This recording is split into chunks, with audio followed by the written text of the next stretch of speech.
السلام عليكم ورحمة الله وبركاته داودياش قيمة بدن كلنتي wanaagsan kuna soo dhawaada barnaamijka aan kula wadaagna sheekooyinka xiisaha badan ee Bollywoodka koonfur Hindi maxaa ka cusub maanta waxa way tamil do big day waxa soo baxay filimka Thug Life oo superstar ka caanka Kamal Hassan hogaamiyay ka murano badan dhaxda ka galay waa ka warqabnaa laakiin murankii dhankaasi kana taaka waa sidii laga mamnuuc Kamal inuu ragelin bixin uu diiday hadda filimkan tamil do Hindi inteeda kale idaafa caalamka laga daawanaa waxaan eegaynaa sheekooyinka mashruucan laga soo daabacay gaar ahaan dabcan maxaa laga leeyahay review-giisa Kamal Hassan waxa leeyahay dabcan dhiiqada wili dhaxdu kaga jira waxa leeyahay hadii uu sameeyay 2022 fikram uu biggest comeback ku sameeyay filnan inaba caadi ahaan wixii ka dambeeyay odaga xulashadiisa ma fiicno Indian 2 wuxuu ahaa Baba Thug Life waxa leeyahay hadda negative review la kulma inkastoo Indian 2 uu ka roon yahay filimka Thug Life haddana waxa leeyahay Kamal iyo Manadatman laba miisaanka culus ah 35 sano ka hor isugu dambeeyay soo laabashadooda wixii laga filayay wax u dhow xitaa ma aysan keenin laakiin jileenka Kamal Hassan iyo Simbu iyo Trisha waa laga yaabaa daawadayaasha inay shaleemada ku hayso balse qofka dhexdhexaadka waxa leeyahay Thug Life wuxuu arkayaa film kale oo liita inuu Kamal u keenay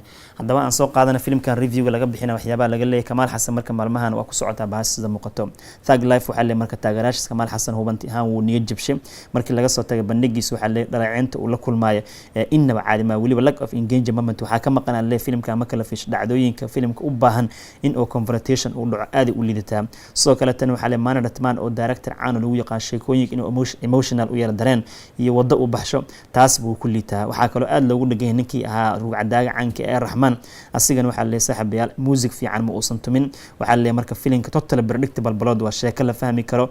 sidoo kale tan waxa leeyahay ku saabsan Kamal iyo Simbu Kamal oo nin gangster ah dhibaatooyin badan la kulmaayo asigoo halis ku jira wiil yar oo Simbu badbaadinaya kadib wuxuu go'aan ku gaaray wiilkan inuu korsado markii wiilku uu korsadana wuxuu ka dhigaa bahal ugu dambeyntii waxa dhacaysa labada in iska soo jeestaan saadartay second half ka dambe ayaa xoogaa filimka Rom waxa leeyahay akshamada ku jira laakiin wax badan oo twist antaan ah kuma jirto marka waxa la odaga caanka lagu magacaabo Manadatman waa daashnay waxa la waayelna waa tahay meeshan waxba kuma heysida iska naso Kamal waxa dhalinyarada raadsan laakiin hadda kadib waxa leeyahay ninkan odaga ah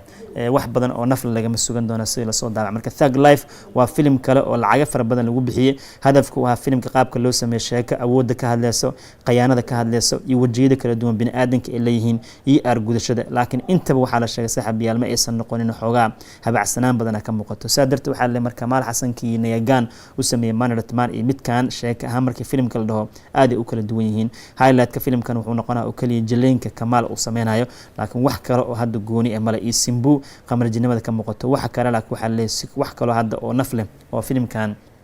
loo daawanay saaxiibayaal ma jirto marka Kamal Hassan waxa muuqato in culeys badan uu la kulmaayo kuwa qaar kood dadku waxay leeyihiin Manadatman wuxuu la imaaday Indian 2 version 2 la imaaday Indian 2 version kiisa labaad waxa la siinaa rating qaar kood laba xidig meel 1.75 2 saac 45 daqiiqo waxa la boring ee way Kamal Hassan taageerayska kaliya kursiga fadhin kara maahane qof caadi ma fadhin karo si koob markii loo fiiriyo saaxiibayaal nolosha filimkan wuxuu ku saabsan yahay rangarayaan ninka lagu magacaabo Shakti Raju qof kale maahane waa Kamal Hassan waa burcad weyn oo Thug awood badan ee dadka hantooda dhaco safarada intuu galo wax soo dhaco sidoo kale tan wuxuu la kulmaa wiil yar oo lagu magacaabo Amar kaasoo noloshiisa badbaadinaya uu soo korsanaa wiilkii uu soo korsaday isku hadaf ay yihiin ugu dambeyntii waxa dhacaysa inay ismaan dhaafaan waxay isku maan dhaafayaan dhanka hogaaminta iyo waxa leeyahay dabcan awoodda shakti noloshiisa waxa leeyahay waxay noqonaysaa mid halka ugu hooseysa tagto markii uu ka soo horjeesto wiilkiisa Amar saadartay marka filimku waxa loo daawan legendary Kamal Hassan oo doorka shakti qaat inaba aanan caadiyan screen presence waxa fiicnada la filimka in lagu wada qaabka Thug ee burcadnimada markii la soo galshay angalka waalidnimada angalka familkii waxaas iyo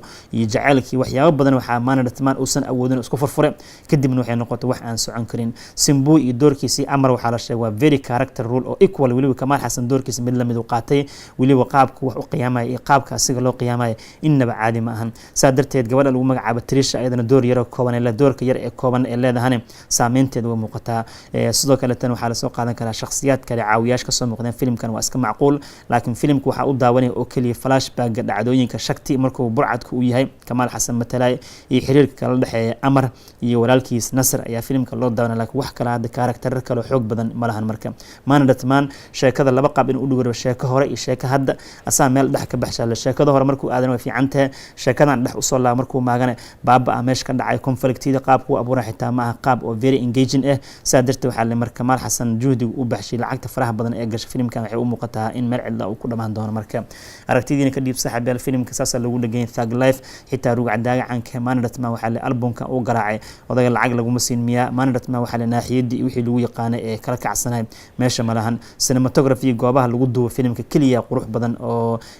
ninka lagu magacaabo Ravike Jandar uu ku duubo bismaha wax kale oo hadda oo nafle oo loo daawanayo ma jirto sida hadda muuqato marka kulli highlight-ka filimka waa Kamal Xasan Jiliinkiisa visual goobaha quruxda badan simbu qamar jinimada uu qaatay laakiin qaabka karakterada loo qoray aad u liitaan iyo dhammaan background score-ka music-da marka qof ku raaxaysan kara malaka taageerayaasha Kamal Xasan kaliya waxa la indha adeeg filimka inta fariistaan dhameysan kara ma qof kale oo caadi intuu fariisto daawan kara ma jiro saaxiibayaal sida hadda la soo daabacayo idinkana aragtidiina ka dhiibta waxa kale oo soo qaadan karnaa ciwaanada qaybka markii aan fiirino isla filimka Thug Life dhanka advance-ga markii aan fiirno Tamil Nadu wuxuu ku istaagay 10 karoor taasoo u damaanad qaadaysa marka in maanta uu filimkan sameyn karo sida muuqato daawadayaasha qiimaha badan bilaabasho wanaagsan sidoo kale tan waxa la wixii maanta ka dambeeyay waxa la sugan doonaa maalinta Jimcada Sabtiga Axad si uu gadmi doona marka Kamal Xasan waxa laga maalmaha koowaad kaliya inuu filimka u gadmo kadib laakiin ay ku adkaan doonto inuu sii gadmo saaxiibayaal marka Thug Life sidii laga filayay advance booking is good waa fiican yahay laakiin waxa la isku haystaa waxay sheekadii content-iga haday baaba'tay odaga waxa waa Kamal Xasan godow ku jira ama cub ku jira soo kaga bixi doona waa sugan doona idinkana aragtidiina ka dhiibta dhinaca kale ciwaanada kala soo qaadan karna waxa qaybkee markii aan fiirino gabadha lagu magacaabo Rahi Chakraborty ayaa loo ogolaaday inay baasaboorkeeda heli karto si ay banaanka ugu dhoofto kadibna mashaariic kala duwan ama shaqooyin ay qabsan karto gabadhan waa ka warqabnaa hadda koor in lagu eedeey kiiskiisa shantii sindar boodilkiisa in ku lug lahayd xabsiga la geeyay waa la soo daayay baaritaan in muddo socday mar dhaweeda lagu dhawaaqay in dabcan Rahi Chakraborty wax dambi aysan ku lahayn geeridii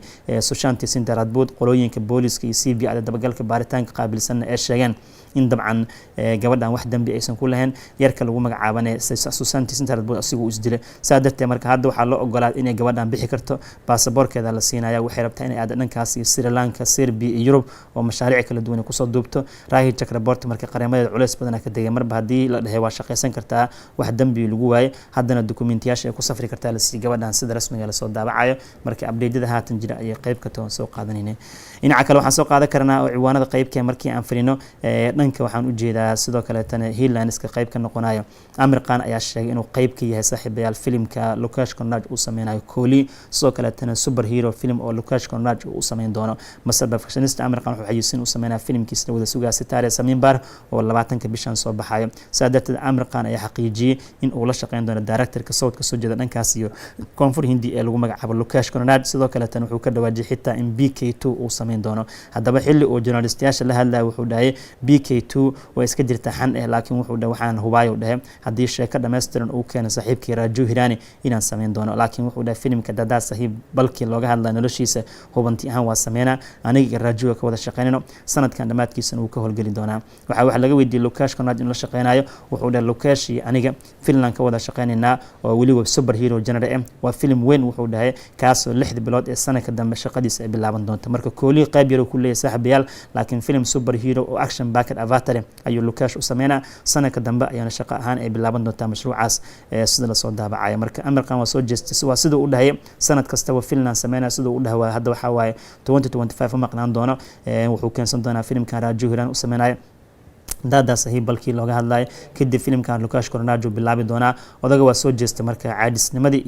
iyo dabcan waxa seeto wuxuu wax shaqeynaa ma ahan haddana hadalhaynta ayuu qaybkay waxyaabahan soo qaadanayno dhinaca kale waxaan soo qaadan karnaa saaxiibayaal filimka lagu magacaabo Karate Kid Legends oo Jackie Chan hogaamiyay wiilka yar waxa uu suura gashay inuu hadda break even gaaro ama lacagtiisii uu soo xareeyo sababtoo 45 milyan oo dollarka Mareykanka filimkan uu qarash gareeyay haddana 50 milyan oo dollarka Mareykanka ayuu marayaa targetkiisu wuxuu inuu gaaro 100 milyan oo dollarka Mareykanka gudaha waqooyiga America Karate Kid Legends wuxuu ka soo xariyay 25 milyan international market-kan almost wuxuu ka soo xariyay 26 milyan marka Jackie Chan iyo teamka waxa Karate Kid sameeyeen Legends way dabaldegeen maadaama mashruucan uu guuleysto noqonayo inkastoo filmadii hore loo daawaday qatarta ahay qaanadaas oo kale uusan galin dhanka ganacsi ahaan ee sheeko ahaan laakiin daruufta hadda xilligan la joogo film hadduu hiid ku noqdo ama lacagtiisa uu soo celiyo wax ka wanaagsan ma la sida hadda muuqato dhinaca kale waxaan soo qaadan karnaa ciwaanada qaybka haddii aan sii fiirin dhanka waxaan u jeedaa saaxiibayaal gabadha lagu magacaabo magacaabo iraade Kiara Advani ayaa sheegtay inay dabcan diyaar u tahay si wadista shaqooyinkeeda xilli la sheegay inay dabcan dhawaan hooyo noqon doonto. Kiara waxay tiri xitaa haddii aan hooyo noqdo shaqooyinka muddo kama maqnaan doono. Waxaa role model ee ka dhawaad Alia Bad aan ku daydaa. Alia Bad waa ka warqabnaa Ranbir Kapoor ee u dhaxdaa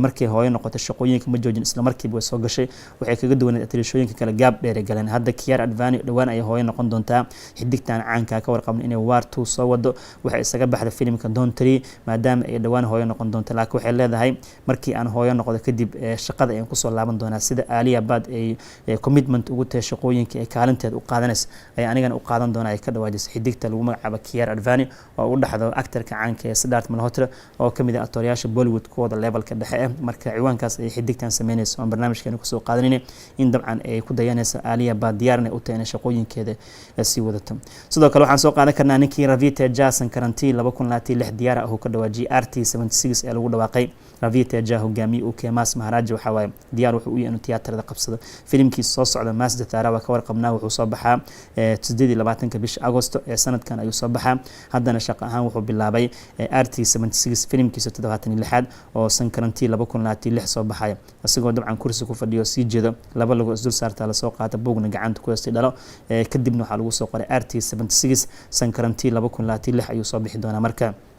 Ravi Teja sanadka dambe diyaar u yahay shaleemooyinka inuu qabsado inkastoo uu ka warqabo markii Sankaranti ay noqoto sheekada ma sahlano waa isugu imaanaa meesha ninkii jirin JV ah film soo wadaa rag kale tan waa imaan doonaan laakiin hadda Hiilanka ay qayb ka soo qaadeen Ravi Teja filmkiisa RT76 in waqtigaas la daawan doono sida shaaca laga qaaday nasiib waxaan leenahay idinkana aragtidiina ka dhiibta. waxaan kala soo qaadan karnaa saaxiibayaal ciwaanada qaybkee markii aan firin dhanka trending hadii aan firino filimka Khaliija ayaa wali dabcan shaqeysanaya sida muuqato ganacsigiisana ma bahakanayo inkastoo hadda kaloosin uu ku dhow yahay hadafkii laga lahaa mashruucan laga gaaray haddana waxaa muuqato suldaanka filimkiisa wali uu gadmaa 15 sano ka hor soo baxay toddobaadkan shaleemooyinka la saaray 6 maalmood wuxuu soo xariyay Telugu 8.71 karoor sida shabakada T2B aan ka soo xigan karno ganacsigiisa guud World War Gross wuxuu maraa 10.78 karoor wuxuu noqday taariikhda filim Telugu shaleemooyinka dib lagu soo celshay kaasoo 10 karoor ka tilaabo rikoorkaas gaarkan uu sameeyay filimkan lagu magacaabo sidaan ka dhawaajinay saaxiibayaal